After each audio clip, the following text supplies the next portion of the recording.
Il a beaucoup plu ces derniers jours, mais cela ne change rien. Malheureusement, sur le fond, l'été s'annonce une fois de plus chaud et sec. La sécheresse n'a pas disparu, Christophe. Les 2/3 des nappes phréatiques affichent des niveaux en dessous de la normale. Précision du ministre de la Transition écologique, Christophe Béchu. Toutes les régions ne sont pas logées à la même enseigne. Situation toujours aussi inquiétante dans les Pyrénées-Orientales, malgré les pluies abondantes de ces derniers jours. Des milliers d'arbres fruitiers sont menacés. Reportage dans la vallée de l'Agly, près de Perpignan, Thibaut.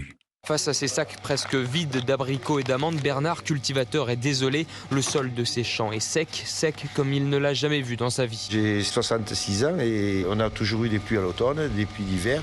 Et là, pas de pluie d'automne, pas de pluie d'hiver. On était normalement à 500, 600 mm et on est à 150. C'est ridicule. Là. Alors cette année, pour limiter les pertes et suivre les restrictions d'arrosage imposées par la préfecture, le sexagénaire a moins semé. On a réduit la plantation.